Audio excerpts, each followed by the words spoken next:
hemos incluido un poco de predicación, ¿verdad? Pero ha sido más que nada clases, ¿verdad? Para aprender, han sido enseñanzas para poder comprender lo que se trata de la salvación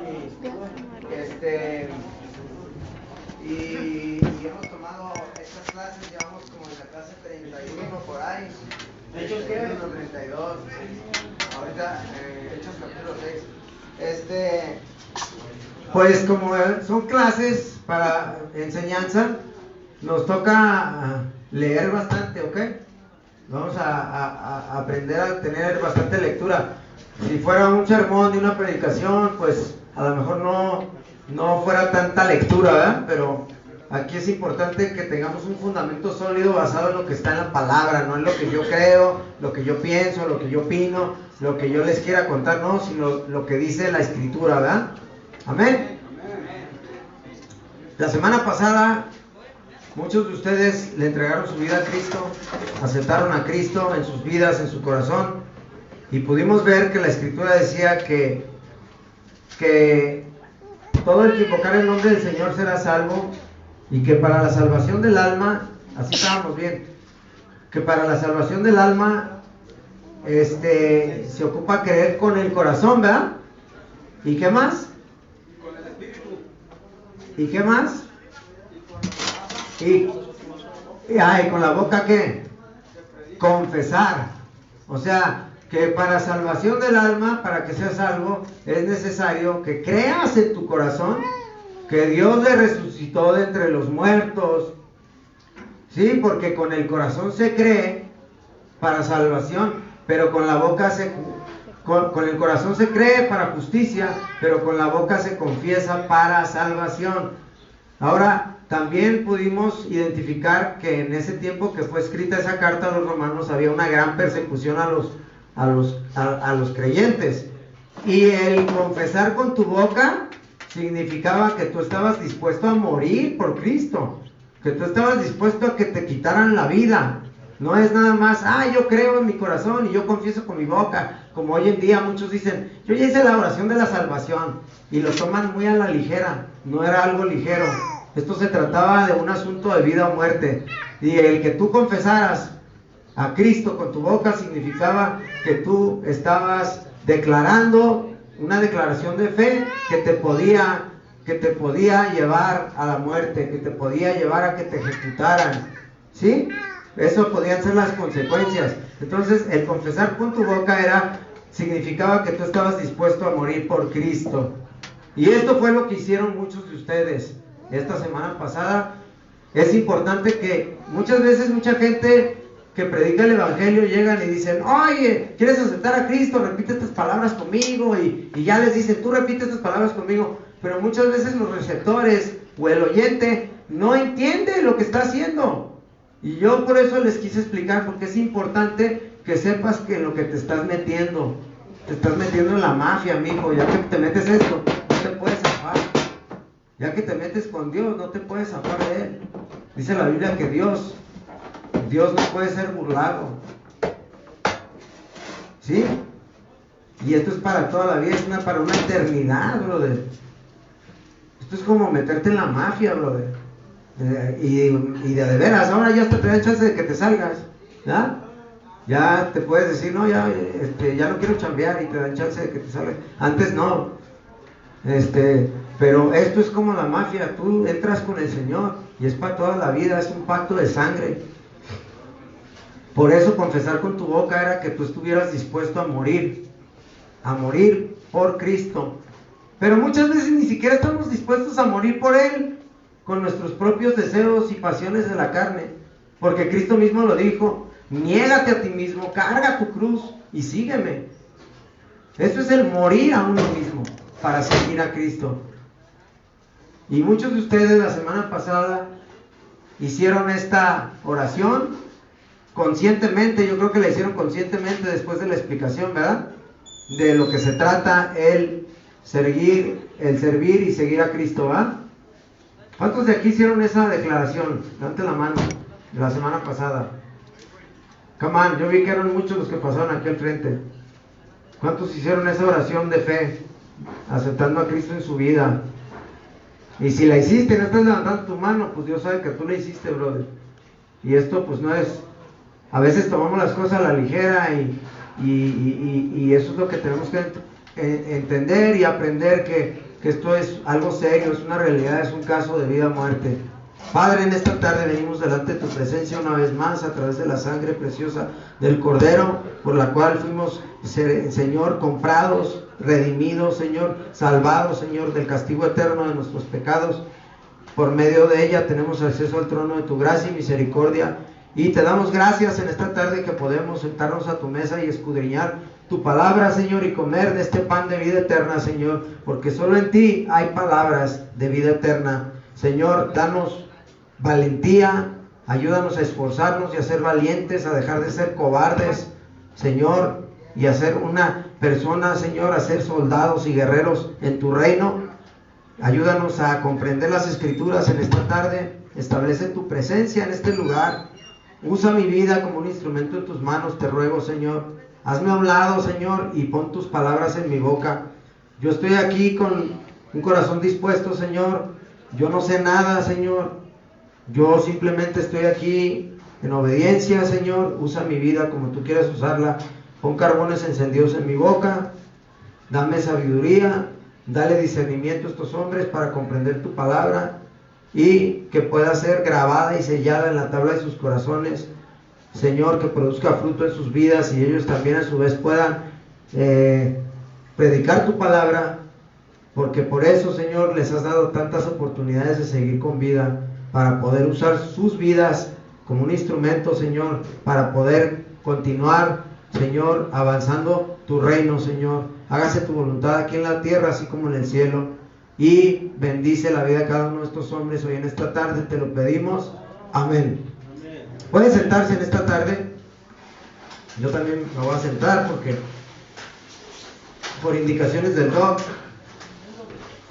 Oye, ¿me podías traer porque también traigo problemas fuertes de espalda, pues gracias a los balazos que me dieron, pues quedé mal de la espalda y tengo dolor crónico, brother. Todos los días te comparto que yo todos los días, no hay un día que no me duele la espalda, brother. Desde el año 1996, desde el mes de abril del 96, me sobrevino un dolor horrible, un dolor crónico. Los primeros años me revolcaba y lloraba, pero como somos seres adaptables, pues me fui adaptando al dolor. Por eso a veces me ves que me retuerzo así como si tuviera la chiripiolca, que aquí le daba la chiripiolca el Chavo del 8. Al Chompiras, a veces así me ves como el Chompiras, que me estoy jalando y todo, porque pues padezco de dolor crónico de la espalda. No hay un día que no me duela, bro, desde el año 96, desde abril del 96, diario, bro. ¿Sí? Y antes por eso me excusaban las drogas, decía, no, pues es que necesito algo que me atonte para no sentir tanto el dolor, porque el dolor ahí está. A veces me duele más, a veces me duele menos. ¿Sí? Hay días que es más intenso, hay días más ligero, depende del nivel de estrés, el nivel de actividades, el nivel de... ¿Sí? Pero también una de las razones que causa mucho dolor es cuando duro mucho tiempo sentado. Pero bueno, aquí estamos esforzándonos y echándole ganas, ¿verdad? Y trayéndoles una palabra de esperanza a cada uno de ustedes para que conozcan, al Rey de Reyes y al Señor de Señores y puedan comprender y tener una comprensión y un entendimiento de lo que significa la salvación, de por qué Cristo murió en la cruz, de que por qué se le llama el Salvador, de qué me salva, de que la consecuencia del pecado es la muerte y por eso Él murió en la cruz, para salvarnos de esa muerte eterna, porque aquí nos vamos a morir todos, nadie somos eternos. Dice la Biblia que está establecido que los hombres mueran una sola vez y después vendrá el juicio. Y bueno, la semana pasada les expliqué que el confesar con tu boca era estar dispuesto a morir por Cristo. El hablar de Cristo en ese tiempo, el que tú mencionaras a Cristo, el que tú fueras un seguidor de Él, significaba que te iban a perseguir y te podían ejecutar. Porque así como crucificaron a Jesucristo, también siguieron arremangando con todos sus seguidores. Amén. A todos también vieron el documental de cómo murieron los discípulos, ¿verdad? A un Tomás, que era el que dudaba, ¿verdad? También fue ejecutado por predicar a Cristo. Brevemente, porque queremos avanzar lo más que se pueda. Escuché una vez en un documental que aún los que siguieran pues a Cristo en un futuro, como todos estamos y somos devotos a los deseos de la tierra, de la carne, iban a seguir pues crucificando, iban a seguir con los que predican la palabra, los iban a asesinar. Así es, brother, así pasó con muchos al principio. Cuando se formó la iglesia, hubo una persecución tremenda, brother, tremenda. Perseguían a los cristianos hasta el año 300 después de Cristo. El emperador Constantino de Roma, por eso el Vaticano, ahí viene la religión católica, todo ese rollo, porque el emperador Constantino declaró ya por fin 300, después de 300 años de persecución, brother, después de Cristo, 300 años de persecución, de estar matando cristianos. Cuando ustedes llegaron a ver escenas en películas de que a los leones en el Coliseo les aventaban gente, ¿verdad? Pues muchos de esos eran cristianos, ¿sí? En Roma. Había una persecución en contra de los creyentes, y Roma era la principal potencia en ese tiempo del mundo que perseguía a los cristianos, hasta que Constantino, el emperador Constantino de Roma, se hizo cristiano y aceptó a Jesucristo y declaró de la religión cristiana como una religión universal y legal. Entonces ya dejaron de perseguir a los cristianos. Pero como Constantino venía de una cultura de los romanos donde tenían muchos dioses, el dios del sol, el dios de este, el dios de otro, el dios, ¿sí me entiendes? Entonces él estaba contaminado con el paganismo de muchos dioses, y entonces lo que pasó, él metió a la religión católica todo este paganismo, y así se adulteró, así es como se adulteró la palabra de Dios. Y hoy en día tenemos todas estas cosas, herejías que no están en la palabra de Dios, como el bautismo de los niños, como la adoración a las imágenes, como la adoración a los santos, como la intercesión de pedirle a los santos, las oraciones, cosas que no vienen en la Biblia, ¿sí? Y muchas de estas herejías fueron introducidas a la religión por Constantino, pero Constantino fue el que declaró que ya la religión cristiana iba a ser legal y ya los dejaran de perseguir después de 300 años de persecución. Pero influyó todo su trasfondo de él como romano, todo lo que él tenía en su desarrollo, en su vida como romano, como gentil. Él metió muchas cosas dentro de la palabra, adulterándola y diluyendo el mensaje de la salvación. Roma llegó a un grado, brother.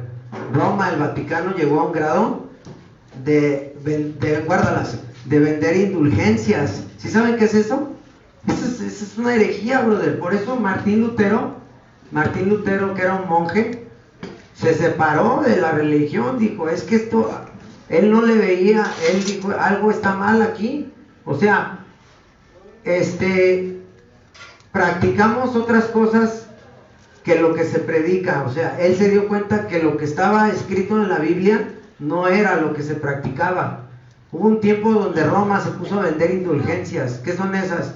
Que entre más dinero tú pagabas, tú podías sacar a tus muertitos del infierno, que tú podías pagar, comprar tu salvación. Y una indulgencia te vendía Roma un papel, pero tú tenías que pagar un montón de dinero. ¿Para qué? Para que esa carta expedida por el Papa dijera que tú tenías la salvación, quitándole el valor a el sacrificio que hizo Cristo en la cruz. La Biblia dice que si Cristo, si fuéramos salvos por las obras, o pudiéramos comprar con dinero nuestra salvación, entonces Cristo murió en vano. No tiene sentido. Entonces Cristo no murió en vano, brother. Cristo murió, pagó un precio la sangre del justo, de un cordero inmaculado, sin mancha y sin defecto, y no hay nada que pueda quitarle el valor a lo que Él hizo en la cruz. La salvación es gratuita para ti, para mí, es un regalo que Dios nos da, es un regalo, pero a veces nosotros malinterpretamos o tomamos las cosas a la ligera, porque como es un regalo, pues no le tomamos ese valor que debe de ser. Si es un regalo y es gratis para ti, para mí, pero no fue gratis, brother. En el madero fue colgado el Hijo de Dios. En el madero fue colgado un hombre justo, que fue humillado, que fue escupido, que fue abofeteado, que le arrancaron la barba, que fue latillado, que le arrancaron partes de su espalda, que le arrancaron partes de su piel, brother. Fue sacrificado sin haber hecho nada, sin haber cometido delito alguno. Por eso Pontio Pilato dijo: yo no le hallo delito. Lo mandó con Herodes y Herodes se lo regresó y dijo: no le hallo ningún delito, ninguna falla a este hombre, porque él era perfecto. Entonces la salvación costó, y costó mucho, brother, porque dice la Biblia que tú y yo no fuimos comprados con plata, ni con oro, ni con piedras preciosas, sino con la preciosa sangre de Jesucristo. Pero es un regalo para ti, para mí, un regalo que no merecemos. Por eso se llama gracia. Por gracia sois salvos. Por gracia somos salvos. Y gracia quiere decir regalo inmerecido, un regalo que no te mereces. Tú no te lo mereces, yo no me lo merezco. Tú te mereces y yo me merezco el infierno, brother, y la muerte eterna y el castigo eterno. Pero por la gracia de Dios, por el castigo que cayó sobre Él, porque Él fue maldito, todo el que es colgado en madero, Él recibió la maldición que merecemos nosotros. Entonces Él pagó el precio, y no hay nada que pueda quitarle el valor a lo que Él hizo en la cruz. Y entonces hubo un tiempo que Roma andaba vendiendo indulgencias, brother. O sea que te vendían la salvación con la firma del Papa, para que tú tuvieras que según fueras salvo, tenías que dar dinero a la iglesia romana católica, o católica romana. Y entonces el monje Lutero pues, se enfadó y dijo: esto está mal. O también cobraban dinero para que según tú sacaras a tus familiares del purgatorio. En ninguna parte en la Biblia se menciona el purgatorio. En la Biblia católica y cristiana, que son iguales, brother. La única diferencia es que la católica tiene 7 libros más que les llaman apócrifos, que no fueron aceptados como que no fueron aceptados como escritura inspirada por Dios. Sin embargo, yo los considero libros interesantes, como los Macabeos, libros históricos que sí nos confirman que esto es una realidad, porque habla, ahí en los Macabeos, habla cómo los Macabeos defendieron el templo de los griegos, de Alejandro el Magno. ¿Y cuántos sabemos que Alejandro el Magno sí existió y conquistó muchísimo terreno? De hecho, creo que él abarcó hasta más terreno que los romanos, pero ya después los romanos lo conquistaron a él. Él murió a los 33 años, ¿verdad? Andaba recio el vato, andaba levantando, arremangando y trozando gente, y el vato conquistó muchos terrenos, desde Grecia hasta Turquía y hasta parte de Irak y todo eso conquistó Alejandro el Magno. Se fue hasta parte de la India. Era un joven guerrero griego, que sucedió a su padre en el trono, y tenía un espíritu de conquistador, y hasta la misma Biblia católica lo menciona en el libro de los Macabeos. Pero ¿cuántos han oído hablar de Alejandro el Magno? Claro, ¿ah? Entonces, pues ahí podemos ver la veracidad de esto, que esto es una realidad más que la religión, no, esto es una realidad, lo dice el curso de la historia, lo marca la historia, y no podemos cambiar algo que está, que ya pasó en el curso de la historia. Así como les dije que no podemos cambiar la realidad de que existió una Segunda Guerra Mundial, de que pelearon los países aliados, Inglaterra, Francia, Estados Unidos, se aliaron para pelear ¿contra quién? Contra Alemania, Japón e Italia, contra Mussolini, ¿verdad? Y esa guerra no podemos cambiar esa información y decir que no, Alemania y Estados Unidos y Francia pelearon contra Japón y contra Rusia. No es cierto, ¿verdad? Porque no fue así. Era Alemania, Japón, Italia los que estaban unidos contra Estados Unidos, Inglaterra y Francia. ¿Sí? Que hubo un holocausto, que murieron muchos judíos, que arrojaron dos bombas atómicas, ¿verdad? ¿En qué ciudades? ¿En dónde? En Hiroshima y Nagasaki. ¿En qué país? En Japón. Entonces no podemos cambiar esa realidad, ¿verdad? Así como no podemos cambiar el curso de la historia de la humanidad, de lo que está escrito en los antiguos textos. Pero sí, después del año 300 después de Cristo, este emperador Constantino se hizo aparentemente cristiano y aceptó la religión cristiana y quitó la persecución en contra de los creyentes, pero empezó a meter todas sus herejías dentro del cristianismo, porque como él era politeísta y adoraba muchos dioses, pues empezó a meter muchos, o sea, no nada más Cristo, sino que también este santo, y también la Virgen, y que esto, y el único que murió en la cruz, ¿quién fue? Cristo. Él es el único que murió en la cruz. Me guste o no me guste. Si por mí fuera, yo preferiría que el Chapulín Colorado me salvara, porque él es mexicano. Pero pues no me tocó así. Me tocó que me salvara un judío nazareno, nacido allá en Belén, sí, que fue criado en Israel y que confrontó a los fariseos con la verdad y les dijo: yo soy el que soy, o sea que él era Dios, y fue ejecutado y le pusieron, su crimen es que es el rey de los judíos. Entonces, pues a mí no me salvó el Chapulín Colorado, aunque me hubieran dado ganas, porque él es mexicano. Pero la realidad es que la salvación viene por medio de Yeshua Messiah, de Jesús el Mesías. Y ese es el único camino, la verdad y la vida. Y nadie llega al Padre si no es por mí, dijo Jesucristo. Amén. Hechos capítulo 6. Hechos capítulo 6, versículo 8. Vean cómo el confesar con tu boca te podía llevar a la muerte. Este fue el primer mártir de la iglesia cristiana, ¿sí? Y aquí tenemos esta historia que vamos a leer desde el capítulo 6 del versículo 8. ¿Estamos ahí todos? Sí. Si no tienes Biblia, júntate con el de al lado, pero no te quedes así papando moscas, brother. Fíjate lo que dice ahí en la Biblia. Al menos de que, pues sí, obviamente, si no sabes leer, pon mucha atención para que puedas escuchar lo que dice la palabra, ¿verdad? Dice la palabra de Dios: y Esteban, lleno de gracia y de poder, hacía grandes prodigios y señales entre el pueblo. Prodigios son como señales milagrosas, ¿ok?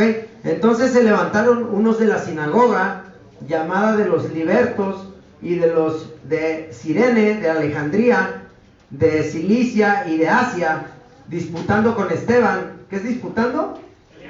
Peleando, discutiendo con Esteban.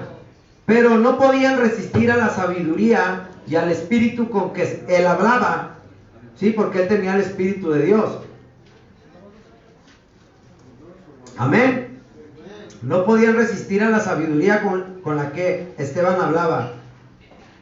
Versículo 11. Entonces sobornaron a unos para que dijesen que le habían oído hablar palabras blasfemas contra Moisés y contra Dios. Y soliviantaron al pueblo, a los ancianos y a los escribas, y arremetiendo, le arrebataron y le trajeron al concilio. O sea que se lo llevaron a la brava, lo levantaron y se lo llevaron a la fuerza. Y pusieron testigos falsos que decían: este hombre no cesa de hablar palabras blasfemas contra este lugar santo y contra la ley, pues le hemos oído decir que ese Jesús de Nazaret destruirá este lugar y cambiará las costumbres que nos dio Moisés. Ahora tenemos que entender que esto fue después de que Cristo fue crucificado, murió, al tercer día resucitó, después estuvo 40 días con los discípulos, comió con ellos y después ascendió al cielo y les dejó la gran comisión de que fueran por todo el mundo. Les dijo: toda potestad me es dado en el cielo y en la tierra, vayan y hagan discípulos en todas las naciones, Y fíjense, hoy en día, 2000 años después, aquí estamos en México, haciendo discípulos como se lo encomendó Cristo a esos 11. El corrido dijo que a 12, ¿verdad? Pero uno de ellos se perdió por traicionero, ¿verdad? Todos sabemos quién fue, que se ahorcó, ¿verdad? El otro se ahorcó porque después dijo, hijo, le traicioné al chido de la película. Pero él les encomendó que fueran y hicieran discípulos en todas las naciones, bautizándolos en el nombre del Padre y del Hijo y del Espíritu Santo, y enseñándoles a obedecer todo lo que yo les he mandado, ¿sí? En el nombre de Jesucristo. Amén. Bueno, y entonces esto ya había pasado la ascensión de Cristo, y Esteban estaba dando testimonio de Jesucristo, ¿sí? Públicamente. Dice, y pusieron testigos falsos que decían, este hombre no cesa de hablar palabras blasfemas contra este lugar santo y contra la ley, pues le hemos oído decir que ese Jesús de Nazaret destruirá este lugar y cambiará las costumbres que nos dio Moisés. Cosa que no era cierto, porque Jesús dijo, yo no vine a abolir la ley, o sea, a quitar la ley. ¿La ley cuál? La ley que Dios había dado a Moisés, los 10 mandamientos más los otros 600 y tantos mandamientos que están en el libro de Levítico. Yo no vine a quitar la ley, vine a darle cumplimiento, vine a cumplir esa ley, a hacer ese Mesías, a hacer ese cordero, a ese sacrificio para quitar el perdón, para poder ofrecer perdón de pecados y que salvarnos del juicio eterno. O sea que Él vino a darle cumplimiento a la ley de Moisés, no a quitarla. ¿Sí? Sin embargo, en realidad levantó los estándares más altos que lo de la ley de Moisés, porque la ley de Moisés decía que cualquiera que fuera sorprendido en el acto de adulterio, o sea, teniendo relaciones con otra persona que estuviera casada, fuera apedreado, o sea, que lo sacaran fuera del campamento y lo mataran, pero que fuera consumado el acto. Y cuando vino Jesús, Él levantó los estándares. Él les dijo, yo les digo que la ley de Moisés dice que si alguno adultera, es encontrado en adulterio, será apedreado, pero yo les digo que si alguno de ustedes mirare a una mujer con lujuria y con deseo y la deseara en su corazón, ya ha cometido adulterio en su corazón con ella. O sea que Jesús elevó en realidad los estándares. Dios dejó un estilo de vida más elevado para vivir, un ejemplo de vida. Jesús es la imagen del Dios invisible. Él es el reflejo de Dios. Él es el ejemplo del Dios viviente. Y si tú quieres conocer a Dios, tienes que conocer a Cristo para poder comprender más o menos el carácter y la persona de Dios. Dice la palabra, versículo 15, entonces todos los que estaban sentados en el concilio, al fijar los ojos en Él, vieron su rostro como el rostro de un ángel. Capítulo 7, versículo 1 dice, el sumo sacerdote dijo entonces, ¿es esto así? Y él dijo, varones, hermanos y padres, oíd. O sea, les dijo, escúchenme, cambio de pila, por favor. Dice, oíd, el Dios de la gloria apareció a nuestro padre Abraham estando en Mesopotamia. O sea, aquí, fíjense, aquí Esteban les empieza a dar un relato de todas las escrituras desde el principio, desde antes, de lo que ya estaba escrito miles de años antes. ¿Sí? Esteban les empieza a dar un relato de las escrituras. Amén. Les empieza a dar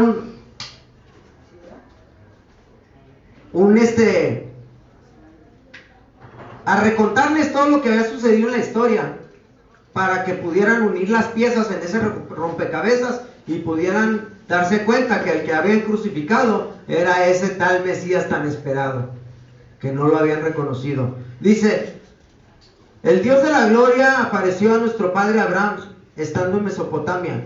Mesopotamia es la tierra de Ur de los Caldeos, que hoy en día es donde se encuentra Irak. Y de ahí Dios le dijo a Abraham que se saliera de esa tierra y que se fuera a una tierra que le iba a dar, la tierra prometida, la tierra de Canaán, que hoy en día es la tierra de Israel. Y parte de esa tierra le pusieron los romanos en el año 135 después de Cristo, le cambiaron su nombre a Palestina, pero en realidad el nombre es Israel, tierra que antes se llamó Canaán, que fue conquistada por los hijos de Jacob, que fue conquistada por Josué y todos los hebreos cuando salieron de la esclavitud de Egipto, ¿verdad? ¿Sí recuerdan eso, verdad? Que salieron de la esclavitud, duraron 40 años en el desierto y después entraron y tomaron posesión de esa tierra y la conquistaron 31 reinos y había gigantes en esa tierra y tomaron posesión de esa tierra porque Dios se las había prometido. Amén. Y a través de su linaje de Abraham, Dios iba a traer al Mesías. A través de su descendencia de Abraham, Dios iba a traer ese Mesías prometido. ¿Sí? Abraham, Isaac, Jacob. Jacob tiene 12 hijos que forman la nación de Israel. Rubén, Leví, Simeón, Judá, Zabulón, hasta llegar a José y Benjamín, que eran los dos más pequeños, hijos de Raquel. ¿Ok? Dice, Abraham estando en Mesopotamia antes que morase en Harán, y le dijo, sal de tu tierra y de tu parentela y ven a la tierra que yo te mostraré. Entonces salió de la tierra de los caldeos y habitó en Harán, y de allí, muerto su padre, Dios le trasladó a esta tierra, o sea, a esta tierra donde ya se encuentran ahorita ellos, que es en Jerusalén, ¿verdad? En Israel. Dice, y ya muerto su padre, Dios le trasladó a esta tierra en la cual vosotros habitáis ahora. Y no le dio herencia en ella, ni aún para asentar un pie, pero le prometió que se la daría en posesión y a su descendencia después de él, cuando él aún no tenía hijo. ¿Sí recuerdan la historia de Abraham? Que Sara no podía tener hijos, y que ya eran mayores de edad, y que tenía hasta 120 años, tenía Sara cuando por fin tuvieron un hijo. Abraham tenía 120 años cuando por fin pudieron tener el hijo prometido que Dios les había prometido. O sea que Isaac nació de una manera milagrosa, porque Dios le había prometido que iba a tener un hijo. Sin embargo, antes de que naciera Isaac, ¿qué hizo Sara? Le dijo, como no puedo tener hijos, Sara dudó de la promesa que Dios les había dado, y le dijo, acuéstate con una sirvienta mía y dame un hijo. Y entonces le dio una egipcia a Agar, y entonces Abraham tuvo un hijo que le pusieron por nombre Ismael, y de ahí, de Ismael, vienen los árabes, viene la descendencia de los árabes. Y ya cuando nació por fin el hijo de la promesa, Isaac, pues Ismael le hacía cosas y le tenía envidia a Isaac porque sabía que Isaac iba a ser el heredero. Entonces Abraham y Sara corrieron a Agar junto con su hijo al desierto. Sin embargo, Dios le dijo a Agar que él iba a cuidar de ella y de su hijo en el desierto, y que también de él iba a ser una gran nación, y que de él iban a salir 12 reyes, que hoy en día pues son las naciones de Irak, Siria, Irán, Jordania, Cisjordania, todas esas naciones árabes vienen de Ismael.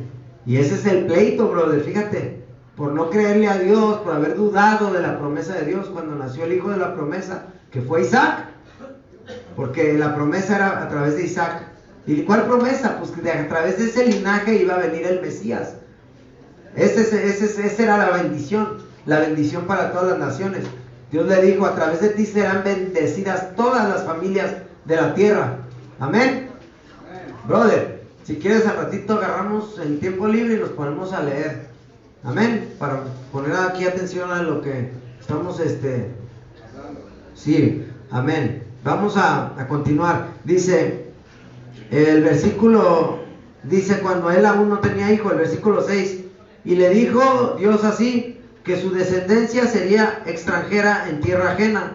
Cuando pasó eso, que estuvieron en Egipto, como esclavos, que su descendencia sería extranjera en tierra ajena, y que los reducirían a servidumbre, o sea, a esclavos, y los maltratarían por 400 años.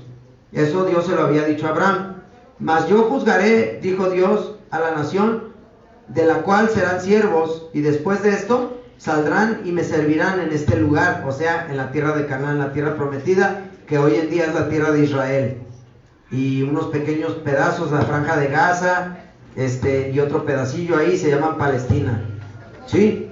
Y le dijo en el pacto de la circuncisión, y le dio el pacto de la circuncisión, y así Abraham engendró a Isaac, y le circuncidó al 8º día, e Isaac a Jacob, y Jacob a los 12 patriarcas, o sea, a sus 12 hijos que forman la nación de Israel. Abraham tuvo a Isaac, Isaac tuvo a Jacob, y Jacob tuvo 12 hijos, que cada uno de ellos, conforme a sus respectivas tribus, forman la nación y el pueblo de Israel. Amén. ¿Por qué Israel? Porque Dios le cambió su nombre a Jacob. De Jacob le cambió su nombre a Israel cuando luchó con el ángel de Dios y venció. Le dijo, yo no te voy a soltar hasta que me bendigas. Y dice la Biblia que Dios le descoyuntó la cadera, pero no, él se aferró hasta recibir su bendición. Amén. Y así es como tenemos que ser nosotros, aferrarnos a las cosas de Dios. Y ahí es donde Dios le cambió su nombre a Israel, que significa luchó con Dios, pero venció. Y es una nación que vemos que ha tenido muchas guerras y muchas batallas en el transcurso de la historia. Israel ha sido conquistado por muchos diferentes reinos. Fue conquistado por el imperio babilónico, por el imperio persa, por los griegos, por los romanos. Y esto lo marca la historia. Lo dice la historia. Y ahorita, pues, en 1948, los romanos los corrieron de su patria, ¿verdad? En el año 70 después de Cristo les destruyeron su templo por completo y fueron expatriados. Se llama la diáspora. Ese evento se llama la diáspora porque todos los judíos fueron arrojados de su tierra. Solo unos poquitos se quedaron ahí, pero la mayoría fueron dispersados por todo el mundo. Y en el año 1948, 14 de mayo, se declaró Israel otra vez como nación. Ya habían pasado varios años de batallas desde el 46, 47, hasta el 48. Estuvieron peleando ahí con los árabes, muchas batallas para por fin declarar la independencia de Israel en el año 48 después de Cristo. Fíjate, 1948. O sea, eso quiere decir que ellos estuvieron fuera de su patria más de 1800 y tantos años, brother.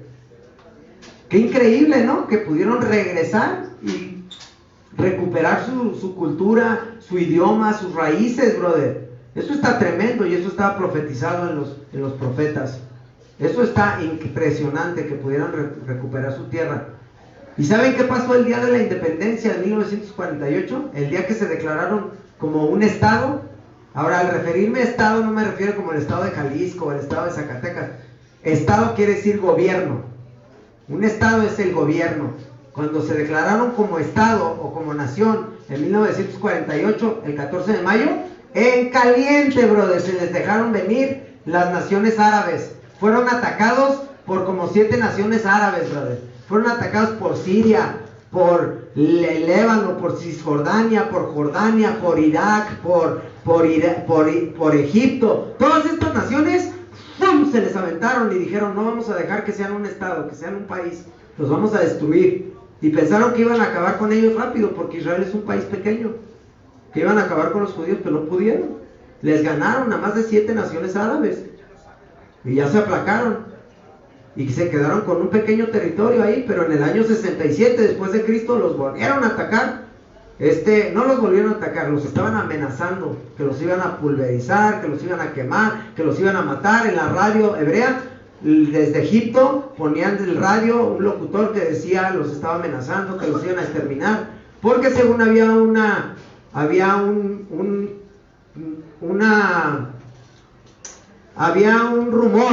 rumor de que según Israel iba a atacar a Siria, cosa que no era cierto. Y entonces Egipto movilizó sus tropas hacia Israel, más de 100,000 soldados egipcios para invadir a Israel.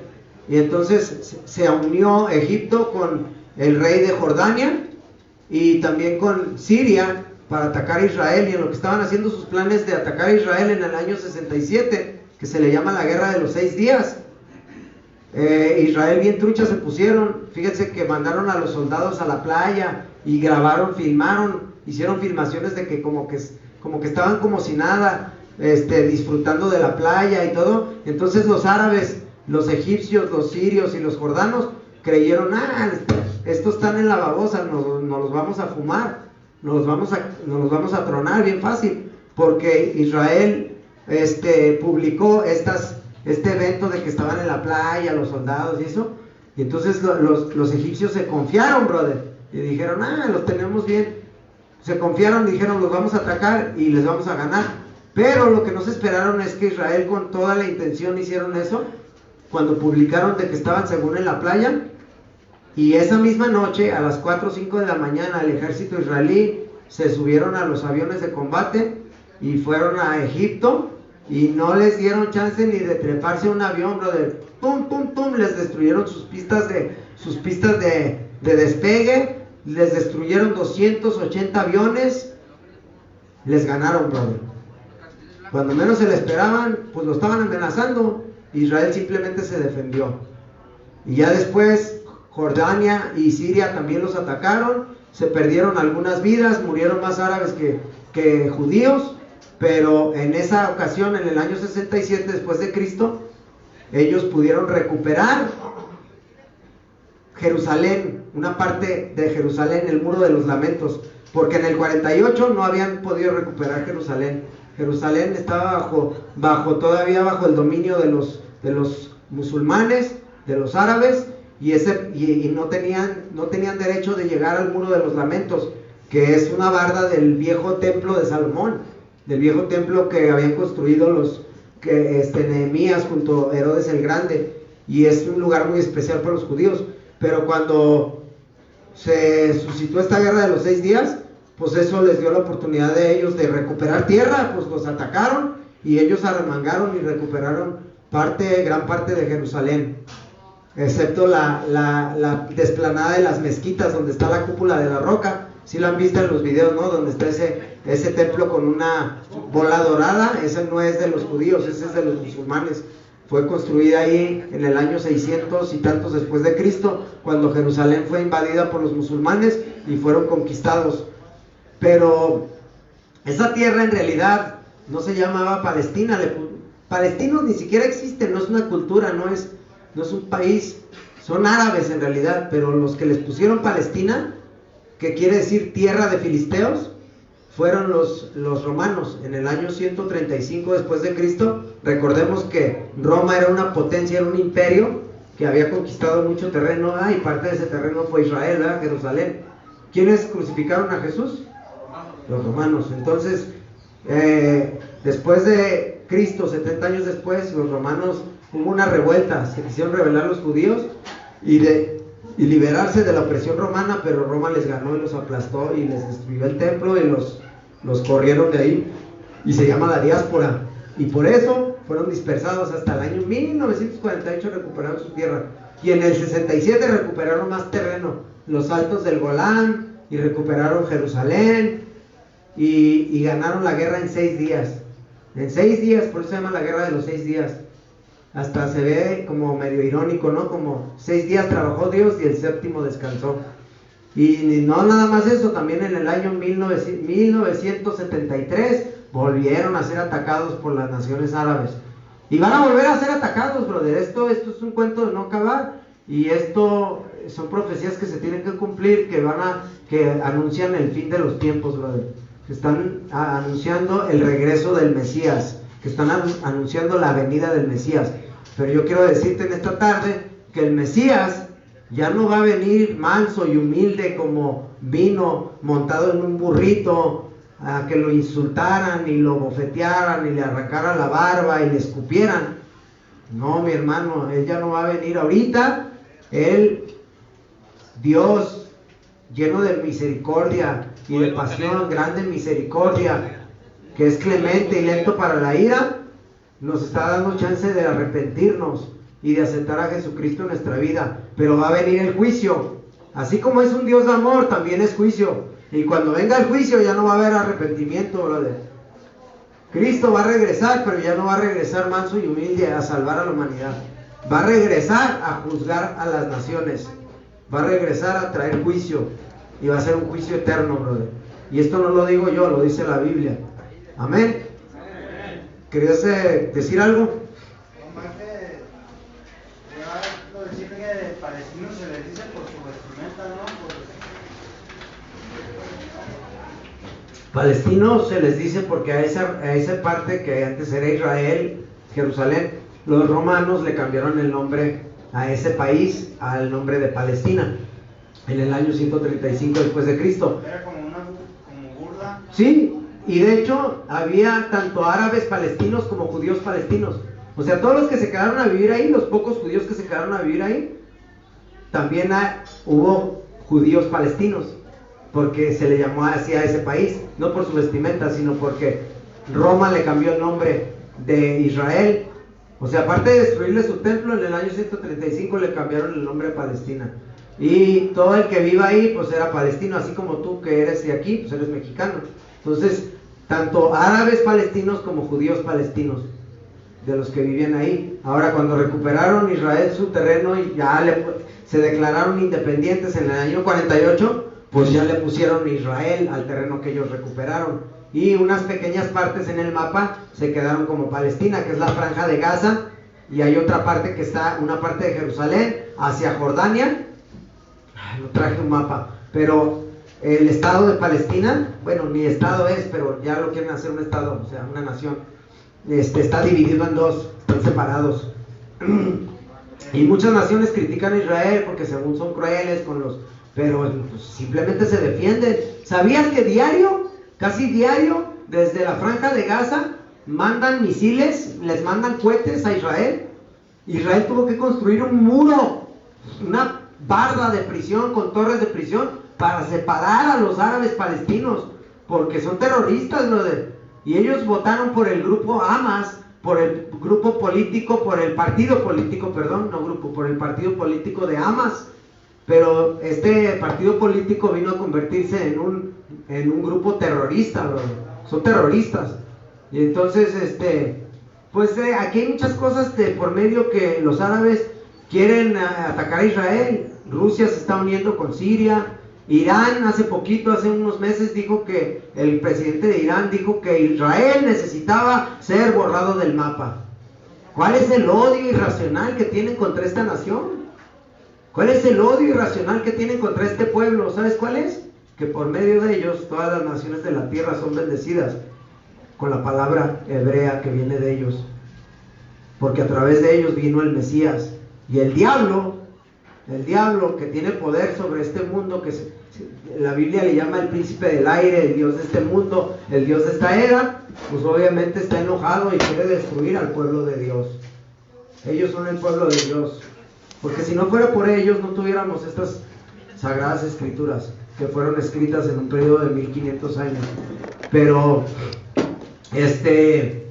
pues hay naciones que quieren ver a Israel destruido y aniquilado y borrado de la faz de la tierra. Hitler no intentó acabar con ellos, mató más de 6 millones de judíos, brother.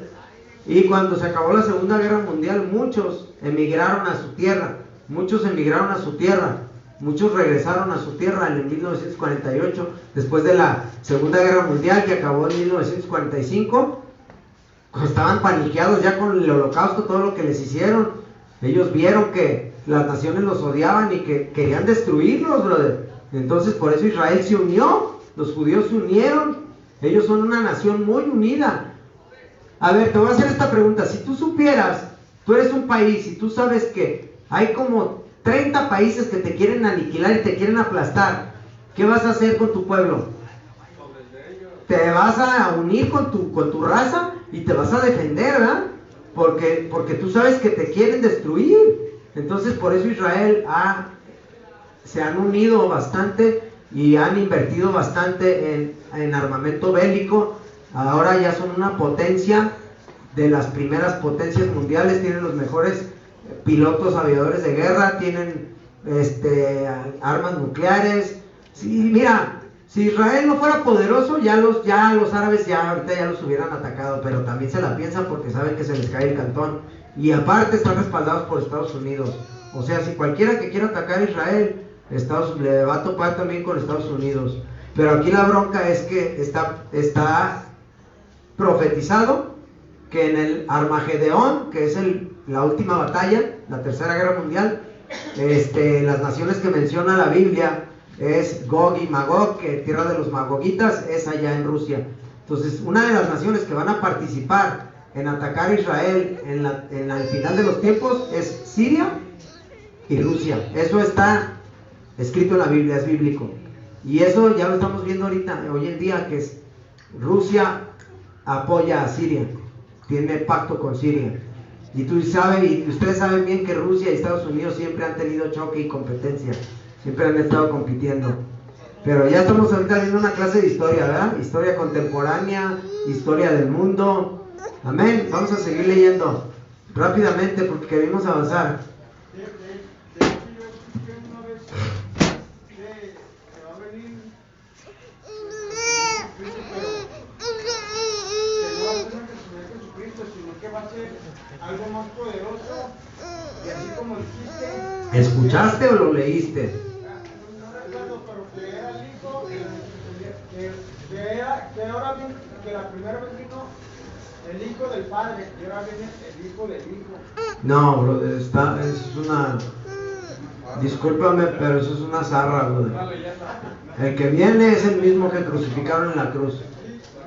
El mismo que crucificaron en la cruz, que dio su vida en el Calvario, que fue resucitado el tercer día, pero ahora ya viene con un cuerpo glorioso. Viene en un cuerpo glorioso y viene a remangar y a levantar y a juzgar a las naciones, brother. Viene con un cetro, de acuerdo a lo que dice la Biblia, no el hijo del no, brother. Dios, mira, para empezar, a ver si cuándo les puedo traer un estudio acerca de la Trinidad de Dios.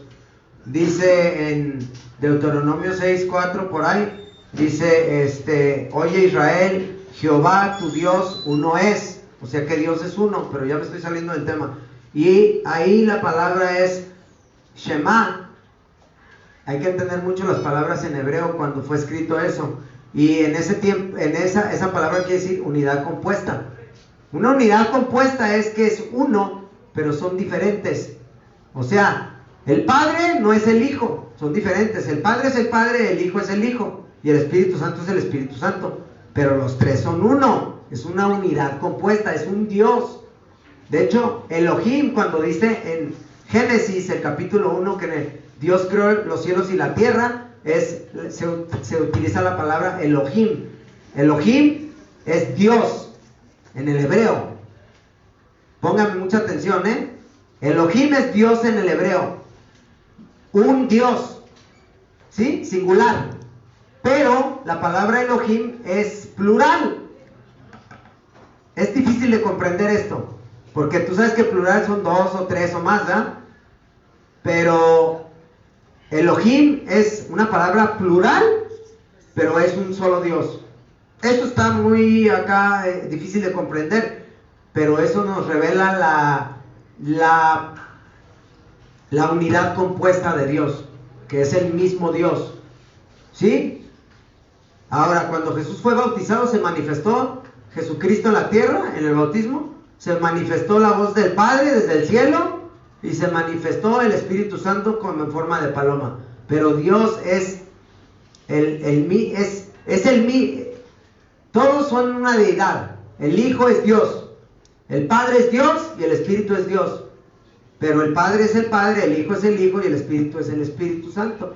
Pero todos son Dios, es una unidad compuesta. Y te lo pongo de esta manera para que lo comprendamos más fácil. Un huevo está compuesto de una yema, una clara y un cascarón, ¿sí? La clara es la clara, la yema es la yema y el cascarón es el cascarón. Pero es una unidad, es un huevo, ¿sí? Y está compuesto de tres diferentes sustancias, ¿verdad? Amén. También el agua es un elemento que sin el agua no pudiéramos tener vida en el planeta.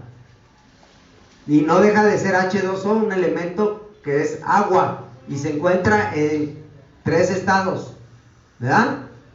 En el estado de Aguascalientes, en el estado de Sinaloa, en el estado... ¿se encuentra en qué estados? Sólido, líquido y gaseoso, ¿verdad? ¿Sí?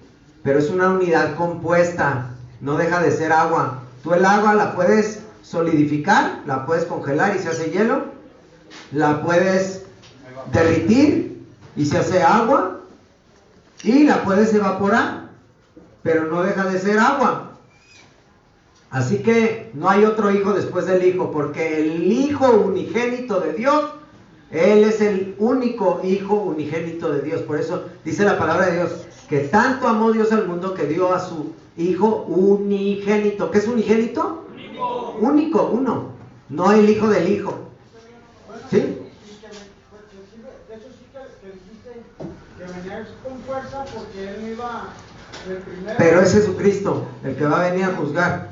Sí, que vino perdonando, este no va a venir perdonando, él va a venir. Sí va a venir a perdonar. Va a venir con... No, sí va a venir a perdonar a los que están con Él. Porque no hay ninguna condenación a los que están en Cristo Jesús. A los que están en Cristo Jesús nos va a perdonar. A decir, a ti te perdono porque me aceptaste el sacrificio, aceptaste la sangre del Cordero y vas a recibir perdón. Pero los que no estén en Cristo Jesús van a recibir condenación eterna. Van al lago de fuego, ¿verdad? Van al infierno y el infierno va a ser echado al lago de fuego y esa es la segunda muerte. ¿El abismo también va en la Biblia o eso es invención? El abismo también está en la Biblia, será echado al abismo, al lago de el Hades, que es el infierno, será echado al lago de fuego. Pero esos son tecnicismos, pero sí lo importante sí es entender que Cristo va a venir a reinar y va a venir a establecer un reino milenario, o sea que va a reinar 1000 años aquí en la tierra, junto con la iglesia, con nosotros. Yo me incluyo porque yo estoy con Él, ya dije que ya son tantas que pues ya no me queda de otra, como dijo Pablo, dijo, ya no vivo yo, más Cristo vive en mí, he sido crucificado con Cristo y pues a veces no me dan ganas, aunque no tenga ganas, no me guste, no tenga, pero pues ya estamos entrados, ya estamos enredados en esto. Yo no escogí a Dios, y si ustedes no me escogieron a mí, yo los escogí a ustedes y los comisioné para que vayan y den fruto que perdure, pero el Hijo unigénito de Dios es el que va a venir a juzgar a las naciones. Es el que le corresponde juzgar. ¿Por qué? ¿Por qué le corresponde juzgar? Porque Él fue el que murió en el madero, Él fue el que pagó el precio. Nadie más pagó el precio. Él mismo le dijo al Padre, Padre, si es posible, pasa este trago amargo de mí. Si es posible que no beba yo de esta copa, mas no se haga mi voluntad sino la tuya. Por eso Cristo tiene el poder de interceder por nosotros delante del Padre. Cuando tú y yo fallamos, cuando tú y yo pecamos, cuando tú y yo le fallamos a Dios, y el diablo llega y le dice a Dios, hey, este ya me pertenece, ya pecó, porque el pecado es muerte y yo tengo derecho sobre él, dámelo, me pertenece. Ahí aparece Jesucristo a la diestra del Padre y dice, Padre, yo pagué por sus pecados, yo pagué el precio y eso es más grande, somos posesión de Cristo. Entonces cuando el diablo viene, que es el acusador, y viene a acusarte de que tú eres un pecador, de que tú eres un perdedor, de que tú le fallaste a Dios, de que tú le estás fallando a Dios y de que tú pecaste, ahí está Jesucristo, no San Judas Tadeo, no Malverde, no ningún santo, dice la Biblia que está Jesucristo a la diestra del Padre, intercediendo por nosotros día y noche. Cuando pecamos, porque todos pecamos, a veces voluntariamente y a veces involuntariamente, ahí está, por eso está Él como intercedor, intercediendo por nosotros. Y como su sacrificio es tan valioso y vale, entonces eso ayuda a que nos cubra nuestros pecados. Entonces tiene más valor el sacrificio de Cristo. Cuando tú y yo pecamos y viene el acusador y dice, hey, este me pertenece, Jesucristo está ahí y dice, Padre, yo morí por él y el sacrificio que hice en la cruz cuenta, y por eso no te has muerto, porque cuando el diablo te reclamaba, cuando estabas al borde de la muerte, cuando estabas a punto de que te quebraran, ahí estuvo el Hijo de Dios, el unigénito Hijo de Dios, intercediendo por ti, basándose en el sacrificio que Él pagó en la cruz. Y como Él pagó ese precio tan alto, se le otorgó el poder. Por eso Él dijo, todo poder, toda potestad me es dado en los cielos y en la tierra. ¿Sí? Como Él fue el que pagó el precio tan caro, pagó el precio que nadie pudo haber pagado, entonces a Él es el que le corresponde juzgar. Dice la Biblia que el Padre le ha entregado todo dominio y potestad al Hijo. Entonces el Hijo es el que reina, es el que gobierna, porque así lo decidió el Padre. Pero los tres son uno. Son diferentes, porque el Padre es el Padre, el Hijo es el Hijo y el Espíritu Santo es el Espíritu Santo, pero es una unidad compuesta. Es como un triángulo tiene tres lados, ¿eh? Y no deja de ser Quiere decir que si le pide a Dios, ya Dios no se encarga. ¿Cómo? Si le pide a Dios, Dios no le hace caso. No. Cristo, que si le pides a Dios, ¿a cuál Dios? Porque la Biblia dice que hay muchos dioses con D minúscula. Por cierto, nunca, brother, de los nunca, escriban en Facebook o en donde escriban, nunca escriban Dios con minúscula, brother. Nunca, brother. ¿Se esconde así, ah? Dios se escribe con mayúscula, con D grande, no con una minúscula. Porque D minúscula es un diosesillo como el dios Moloch, el dios Amón o Mamón, el dios, ¿sí? La diosa Acera, porque Satanás se disfraza como ángel de luz y en el transcurso de la historia ha influido en las culturas para que lo adoren, inventando dioses falsos. No hay que ir tan lejos, nuestros ancestros fueron influidos por espíritus malignos para que adoraran a Quetzalcóatl, que es serpiente plumada, y le ofrecían sacrificios humanos, ¿verdad? Atrás de esa influencia estaba Satanás, brother, influyendo a nuestros ancestros. ¿Por qué? Porque él le tiene envidia a Dios y le odia a las cosas de Dios, y entonces influyó en nuestros ancestros para que les inventó un dios falso, que era Quetzalcóatl, y los aztecas tuvieron muchos dioses, con D minúscula, y les ofrecían sacrificios humanos. ¿Tú crees que eso lo iba a mandar Dios? El único sacrificio humano que aceptó Dios fue el de su Hijo Jesucristo. Ni aun cuando le dijo a Abraham que sacrificara a su hijo, le permitió que sacrificara a su hijo. Y el pueblo de Israel fue conquistado muchas veces. Cuando fue conquistado por Babilonia, fue porque Dios estaba enfadado con ellos, de que ellos se habían dejado influir por las naciones vecinas, practicando las mismas prácticas que hacían las naciones vecinas. ¿Sabes qué llegó a hacer el pueblo de Israel? Inclinarse a Moloch, a Baal, a los Baales, a dioses ajenos, y sacrificar a sus hijos y a sus hijas en el fuego, a estos demonios, a estos dioses, disque dioses. Es como si yo agarrara a mi bebé y la amarrara y la pusiera en el fuego y la quemara para ofrecérsela a Baal o a Quetzalcóatl o a cualquiera de estos dioses. Entonces Dios vio esta idolatría en el pueblo de Israel y se enfadó con ellos y dijo: ¿saben qué? Los voy a castigar. Voy a mandar una nación para que los conquiste, y mandó a Nabucodonosor, rey de Babilonia, para que los conquistara y los aplastara. Y se los advirtió por medio del profeta Jeremías. Por más de 30 años Jeremías estuvo profetizándoles que iba a venir un reino del norte y que los iba a conquistar, pero había otros falsos profetas que profetizaban paz y bienestar y no querían oír lo que Jeremías tenía que oír, porque Jeremías predicaba desgracia, que se arrepintieran, que cambiaran, porque los sacerdotes se habían corrompido, las autoridades se habían corrompido con homicidios, con sobornos, con fraudes, con robos y con la idolatría. Y Dios les dijo a través del profeta que se arrepintieran, pero no se arrepentían. Entonces dijo: ¿sabes qué? Los voy a castigar. Y por eso Dios permitía que su pueblo fuera conquistado muchas veces. Ahora tu pregunta es que si yo le pido a Dios que no me va a escuchar, Dios conoce tu corazón. Dios sabe a qué Dios te refieres. Cuando tú dices: Dios mío, ayúdame, Él sabe que tú estás pensando en Jesucristo. ¿Sí me entiendes? Si de hecho, brother, en realidad Jesús está mal dicho, ni siquiera es un nombre. De hecho, hay una teoría de que el nombre fue cambiado y hay una mezcla del dios Zeus, que es paganismo, porque ahí infiltraron el cambiarle el nombre a Jesús como Zeus, ¿no? Y que eso es ser muy legalista y entrar en muchos tecnicismos.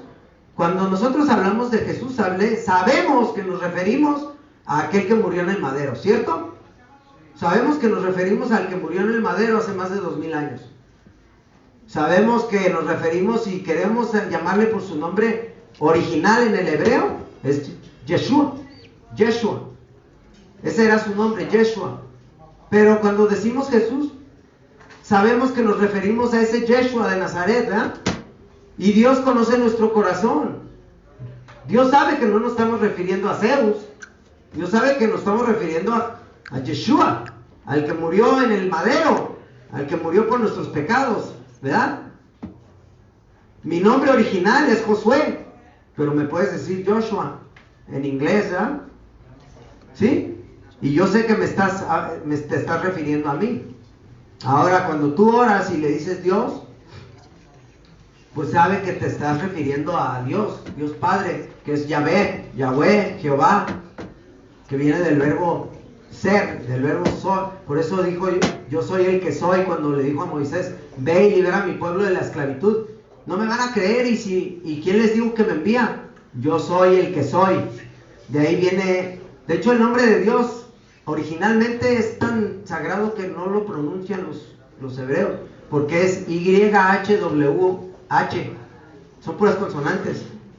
Yo estoy tomando ahorita unas clases de hebreo y son 22 letras en el alfabeto y no hay vocales, brother. Está bien tripeado y lees de acá para allá y está interesante. Pero Yahvé, Yahweh, Yahweh, Yahvé, lo vinieron convirtiendo el nombre a Jehová. Jehová en el latín, que significa, que viene del verbo ser, y ese verbo en el hebreo no existe, el verbo ser o estar, en hebreo no existe ese verbo, en presente, en pasado y futuro sí existe, pero en presente no. Qué curioso que no exista, porque cuando Dios le dijo a Moisés, ve y libera a mi pueblo de la esclavitud, le dijo, ¿y quién me manda? Yo soy el que soy. Yo soy el que soy, o sea, Él es el eterno. Entonces, cuando tú le pides a Dios, tú háblale. Obviamente la Biblia dice que al final digamos en el nombre de Jesucristo, ¿sí? Pedimos en el nombre de Jesús. Al final, Dios mío, te pido por fulano de tal, que lo sanes, que lo ayudes, en el nombre de Jesucristo. ¿Por qué en el nombre de Jesucristo? Porque en el nombre, a Él es el nombre que es sobre todo nombre, que es dado a los hombres por el cual puedan ser salvos, porque no hay nombre dado a los hombres por el cual puedan ser salvos más que por el nombre de Jesucristo, ¿va? Entonces por eso oramos al final en el nombre de Jesucristo. Pero para ser más precisos, Yeshua Messiah, el Mesías, ¿verdad? Yeshua Mesías, exacto, Yeshua Mesías. Y Cristo en realidad es Mesías, pero en el griego, es como decir Mesías en el griego, ¿sí? Gracias, brother. Y entonces, si fuéramos más exactos, diríamos Yeshua. Pero Dios sabe cuando decimos Jesús, Jesucristo, que nos estamos refiriendo a aquel que murió en el madero por ti y por mí. Amén. Él sabe. ¿Tú crees que una inteligencia tan potente como la del creador del universo no va a saber eso? Aquel que tiene contados todos los cabellos de tu cabeza, dice que Él tiene numerados cada uno de nuestros cabellos, que Él sabe lo que piensas, sabe lo que va a salir de la palabra que va a salir de tu boca antes de que salga. Y quizás tú dirás, entonces ¿para qué oro si Él ya sabe? Pues oramos para no caer en tentación, dijo Cristo. Oren para que no caigan en tentación, porque la carne es débil. Si Jesús, que era el Hijo de Dios, oraba, ¿qué te hace pensar a ti y a mí que no necesitamos orar? Tenemos que orar para tener comunión con el Padre, con el Hijo y con el Espíritu Santo, que son el mismo Dios. Son esa unidad compuesta. Y tenemos la evidencia, brother. Como te digo, un huevo es un huevo y no deja de ser un huevo y tiene clara, yema y cascarón. Amén. ¿Continuamos? Porque no podemos avanzar mucho, pero estamos aprendiendo, porque aunque vayamos lento, lo importante es que estamos aprendiendo. Y ahora, todo esto no es para que te llenes de conocimiento y se te infle la cabeza.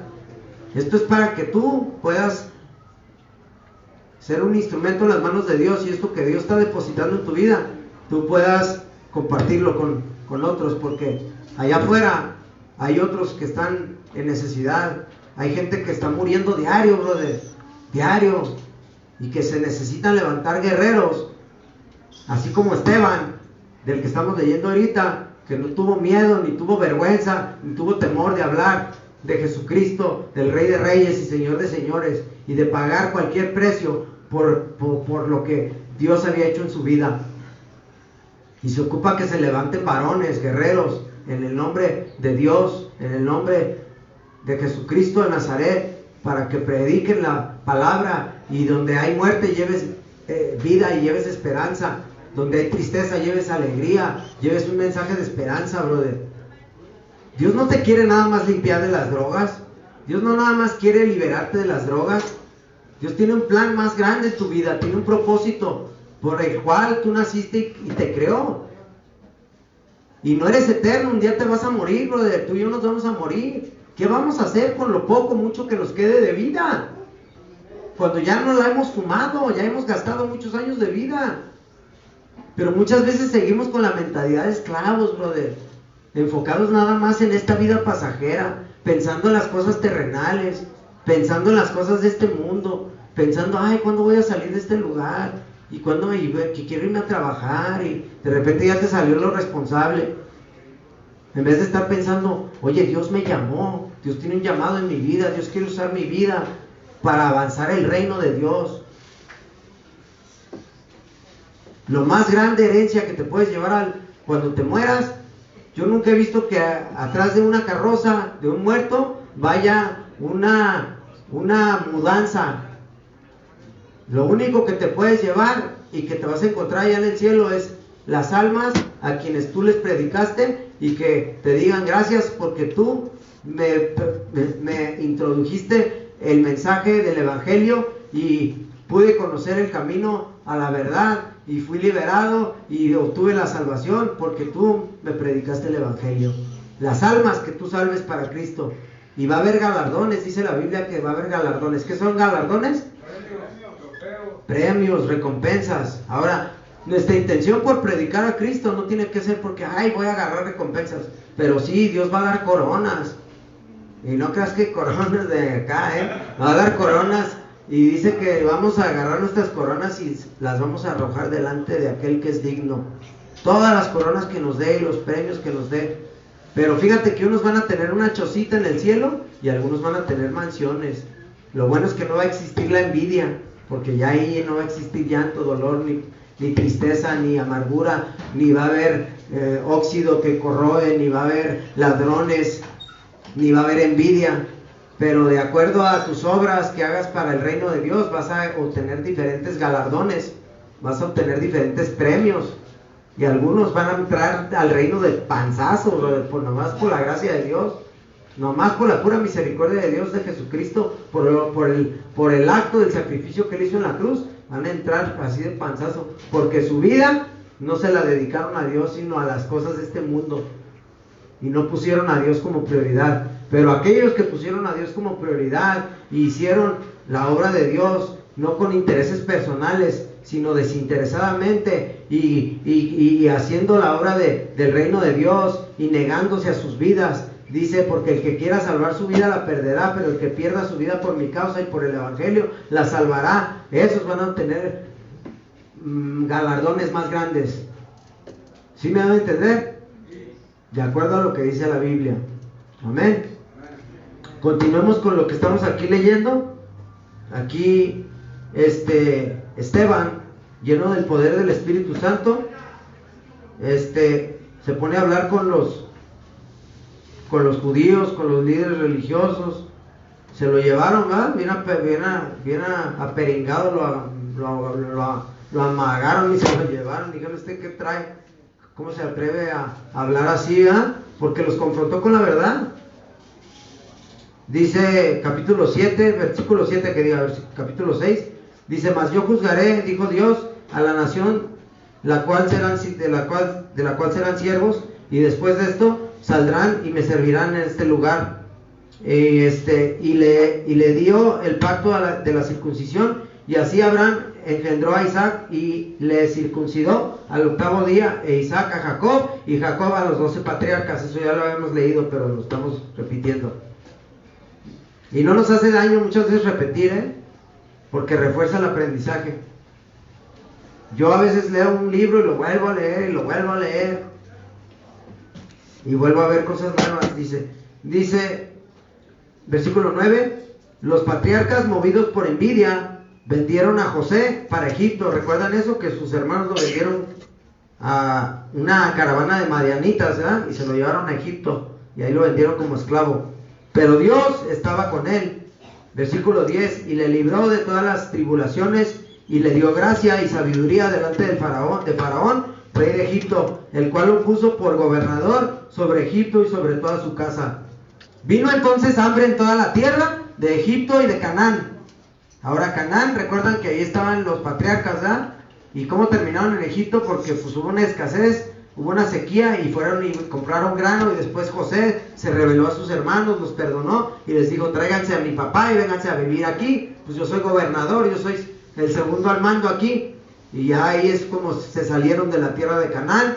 Y después pasaron muchos años, vinieron otros faraones, los esclavizaron, duraron 430 años de esclavos, fueron liberados por Dios a través de Moisés y iban a entrar a la tierra prometida, pero dudaron, no creyeron porque seguían con esa mentalidad de esclavos, y Dios no se agradó de ellos y les dijo que iban a morir en el desierto toda esa generación, y les dijo: todos sus hijos que ustedes decían que iban a ser botín de guerra son los que van a entrar y poseer la tierra prometida. Solamente Josué y Caleb, que salieron de la esclavitud, fueron los únicos que entraron a la tierra prometida. Y de 20 años para abajo, de los que estuvieron en el desierto, todos esos entraron a la tierra prometida. De 20 años para arriba murieron en el desierto. Pero cuando entraron a esa tierra que ya era de ellos antes, ellos ya estaban ahí en Canaán, nomás que durante la sequía se fueron a Egipto. Pero durante todos esos cientos de años, pues obviamente fue ocupada por otros habitantes, que ya después hubo Jericó y diferentes reinos, 31 reinos conquistó en total Josué. Conquistó en total Josué 31 reinos, para cuando ya regresaron a su tierra que era de ellos, para reposeer esa tierra que Dios les había dado, que le dio a Abraham. Pues había gigantes, entonces cuando fueron a espiar la tierra dijeron: no, la neta la tierra es buena y fluye leche y miel y hay uvas enormes, gigantes, pero hay gigantes. No podemos, somos como insectos ante ellos, nos van a aplastar. Y los 12 espías que mandó Moisés, 10 regresaron con un reporte negativo y desanimaron al pueblo. Solamente Josué y Caleb dijeron: Dios dijo que esa tierra es de nosotros. Sí hay gigantes, pero si Dios dijo que esa tierra es de nosotros y podemos vencer esos gigantes. Y Dios se agradó de Josué y de Caleb, pero de los otros 10 no. Los otros 10 murieron y apagaron el ánimo del pueblo, y Dios ya no se agradó con ellos. Cuando quisieron conquistar la tierra no los dejó, dijo: no, van a morir en el desierto, porque ellos seguían con esa mentalidad de piojo, con esa mentalidad de esclavos. Por eso es muy importante que tú y yo cambiemos nuestra manera de pensar como adictos, de que soy un adicto, dejar de declarar que soy un adicto. Yo soy libre en el nombre de Jesucristo, yo soy una nueva criatura, Dios me transformó, Dios me cambió.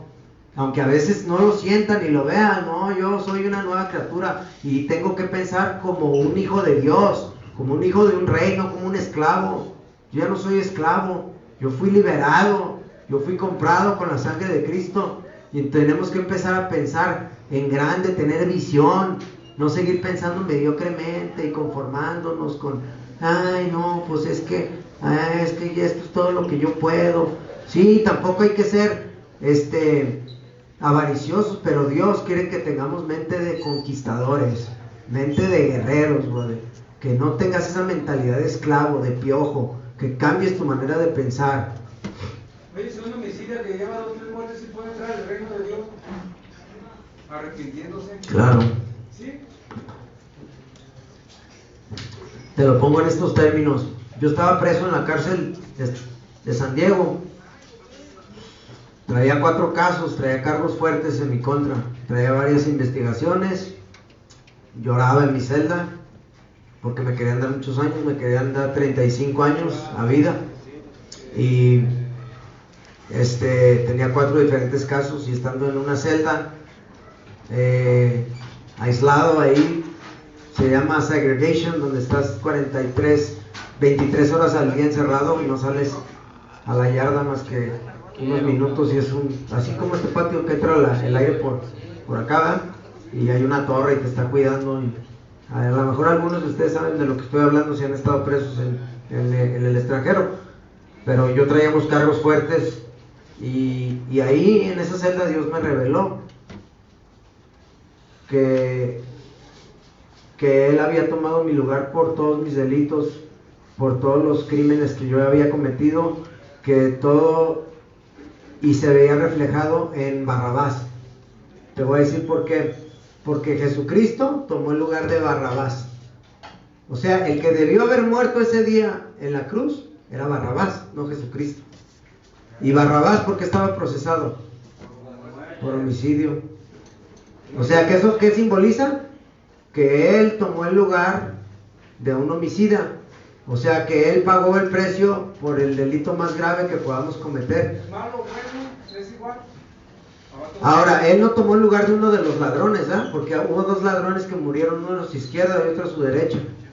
¿Por qué no tomó el lugar mejor de uno de los ladrones? Simbolizando, pues mejor es un delito menos grave. Sin embargo, Pontio Pilato, como ya se los dije, como no halló delito alguno en él quería librar a Jesús de la muerte. Él dijo, Él es un hombre justo.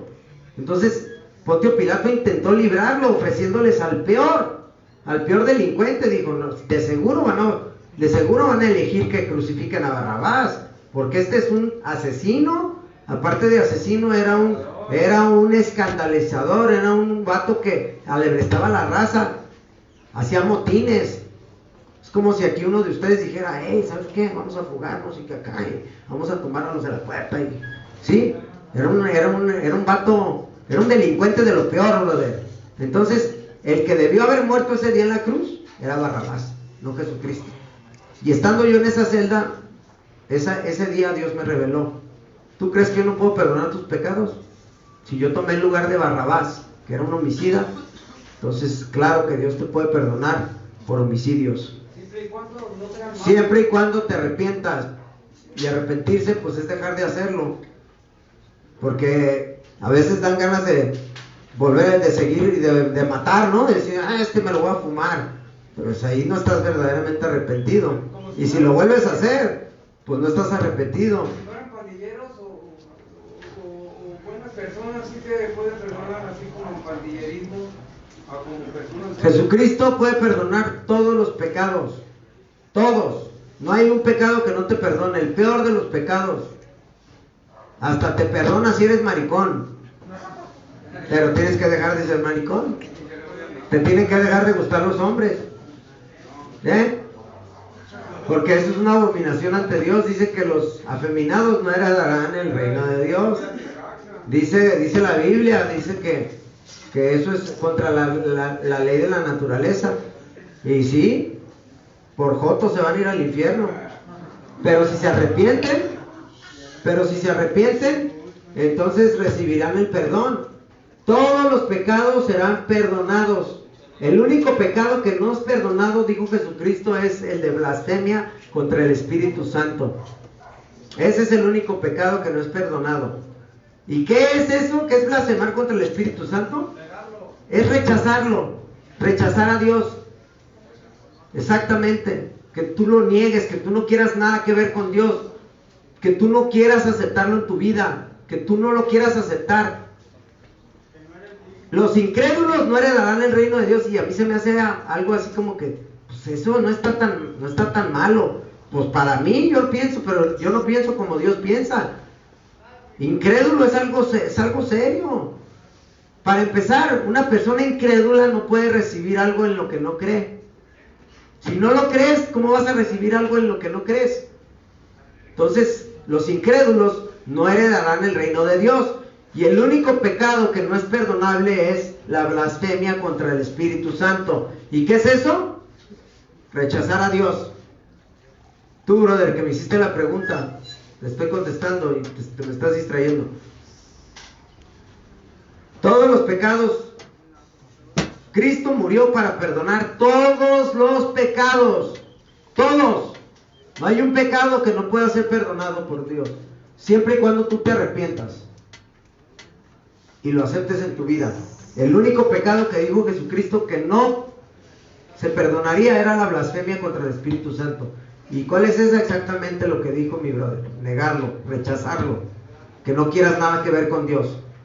Pero aún así, si lo negaste y lo rechazaste, te arrepientes y dices, ya no lo voy a negar y ya no lo voy a rechazar, y me arrepiento, entonces Dios te perdona. Pero si tú lo niegas y lo rechazas, no hay perdón para ti. No hay perdón. Estás bajo condenación. Amén. Vamos a terminar esta lectura porque no alcanzamos a avanzar lo que queríamos avanzar. Pero bueno, versículo 9 dice: los patriarcas, movidos por envidia, vendieron a José para Egipto, pero Dios estaba con él y le libró de todas sus tribulaciones y le dio gracia y sabiduría delante de Faraón, rey de Egipto, el cual lo puso por gobernador sobre Egipto y sobre toda su casa. Versículo 11: vino entonces hambre en toda la tierra de Egipto y de Canaán, y grande tribulación, y nuestros padres no hallaban alimentos. Cuando oyó Jacob que había trigo en Egipto, envió a nuestros padres la primera vez, y en la segunda José se dio a conocer a sus hermanos, y fue manifestado a Faraón el linaje de José. Y enviando José hizo venir a su padre, pila otra vez, y enviando José hizo venir a su padre Jacob y a toda su parentela, en número de 75 personas. Así descendió Jacob a Egipto, donde murió él y también nuestros padres, los cuales fueron trasladados a Siquem y puestos en el sepulcro que a precio de dinero compró Abraham de los hijos de Hamor en Siquem. Pero cuando se acercaba el tiempo de la promesa que Dios había jurado a Abraham, el pueblo creció y se multiplicó en Egipto.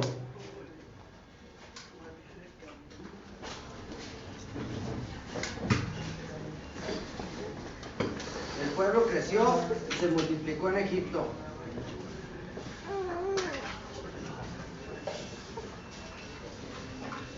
¿Sí estaba cargando esta?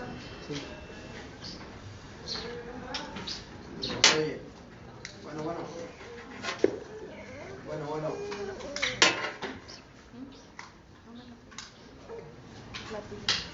Gloria a Dios. ¿No?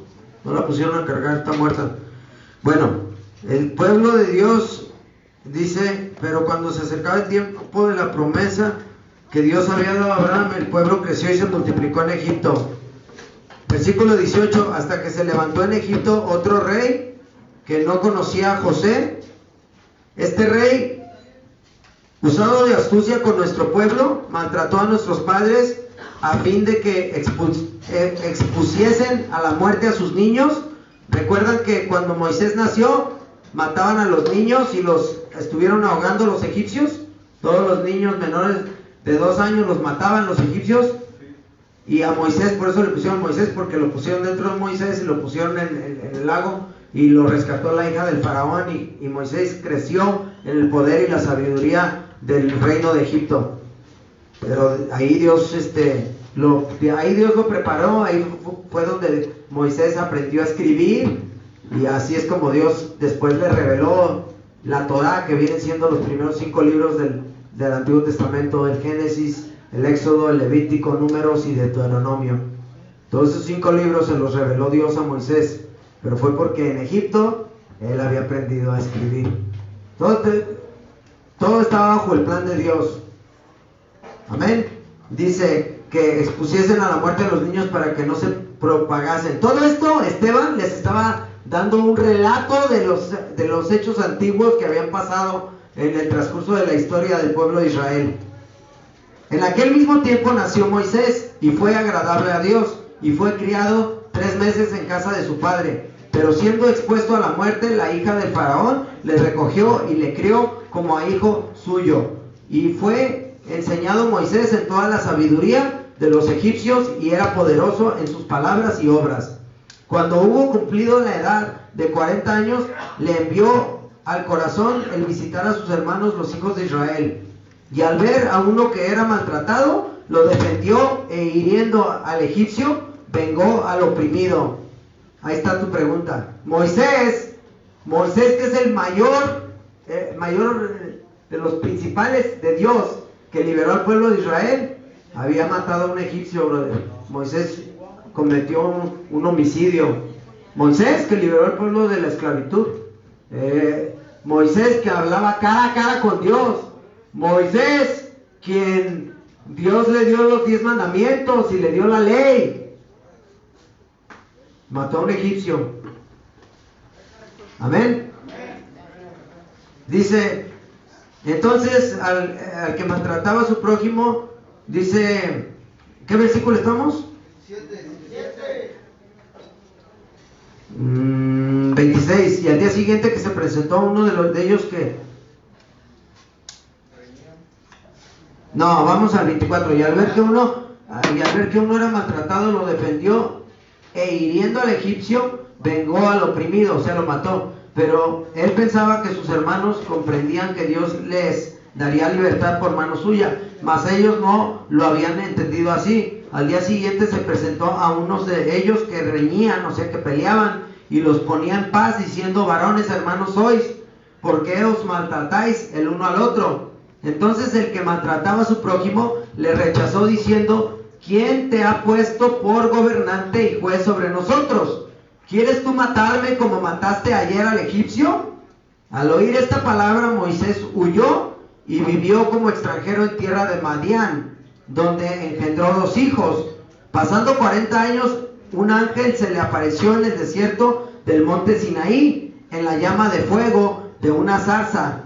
Entonces Moisés, mirando, se maravilló de la visión, y acercándose para observar, vino a él la voz del Señor: yo soy el Dios de tus padres, el Dios de Abraham, el Dios de Isaac y el Dios de Jacob.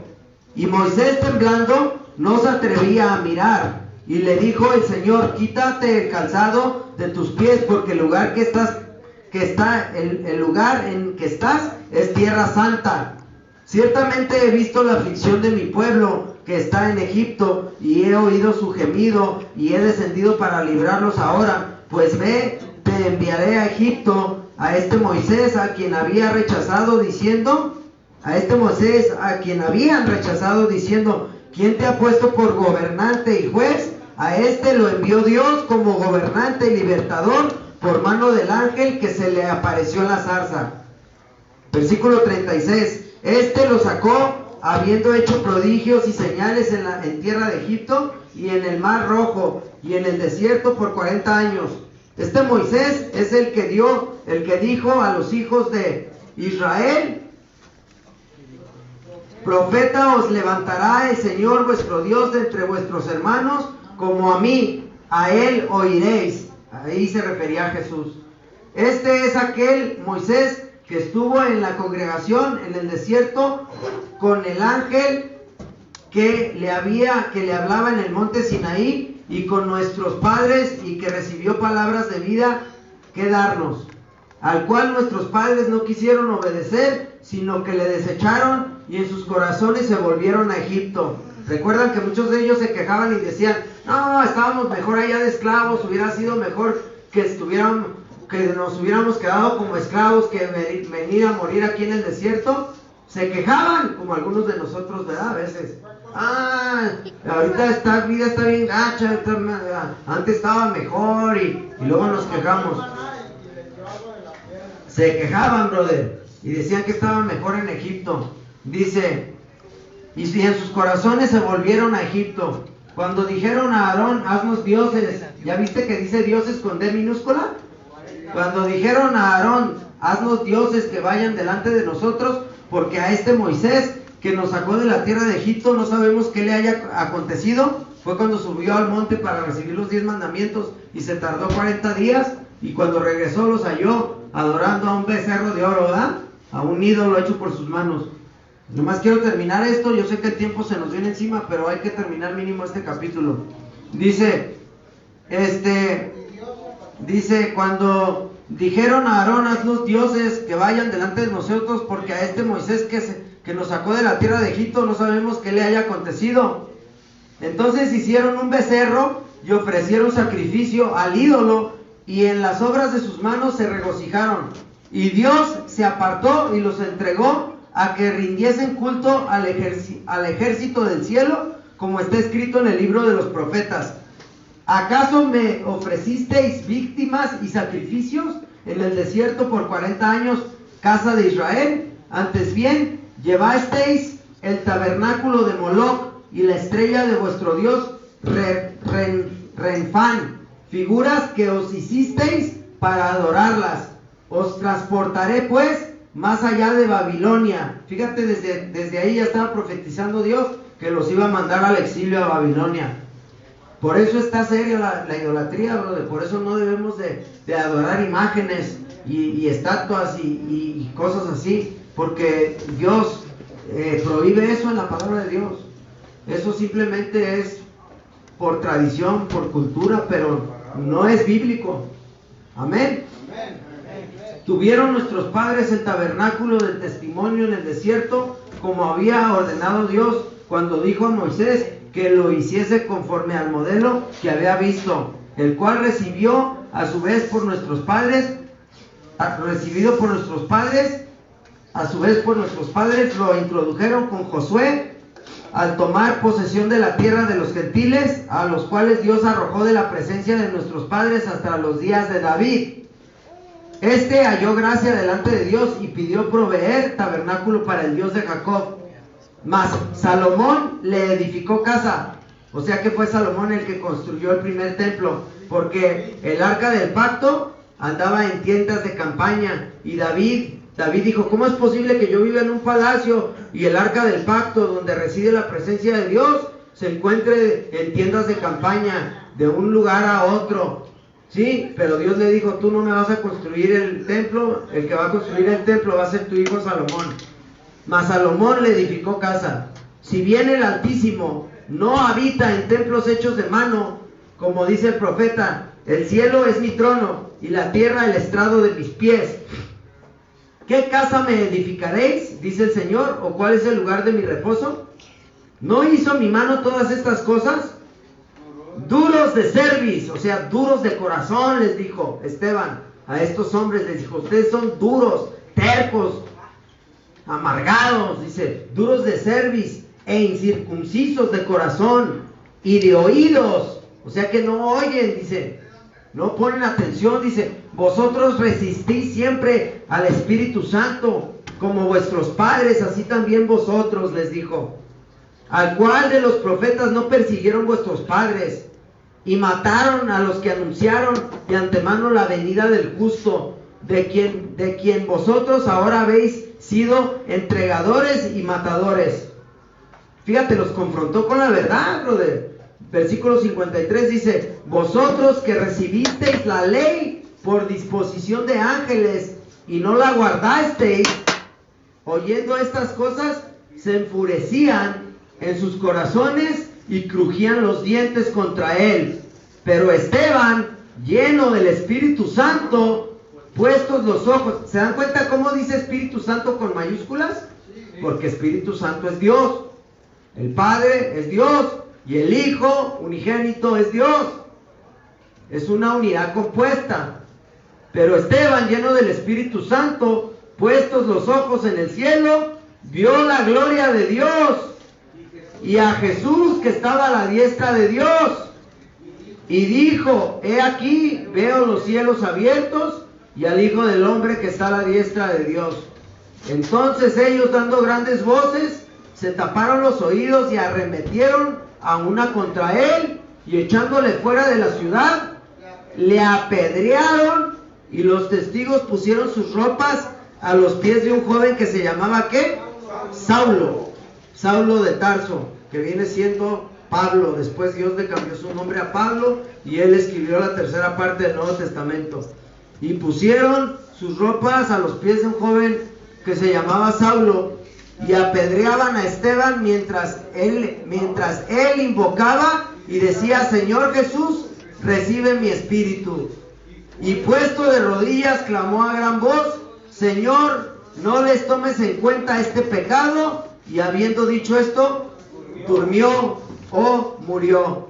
Padre, te damos gracias en esta tarde, Señor, por el estudio de tu palabra, por podernos reunir aquí juntos y poder comer pan de vida eterna, Señor.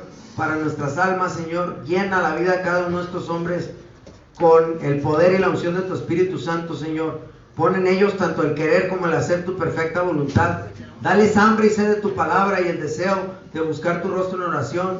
Dales comprensión y entendimiento de tu palabra. Dales revelación, dales sabiduría. Hazlos sensibles a la voz de tu Espíritu Santo, Señor.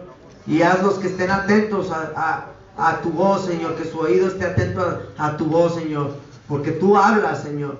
Tú hablas a aquellos que te invocan con un corazón con hambre, con sed, Señor, con un corazón que está dispuesto, Señor, a adorarte, Señor. Pon en nosotros esa hambre y esa sed, Señor, para buscar de ti, para conocer tus designios, para poder conocer, Señor,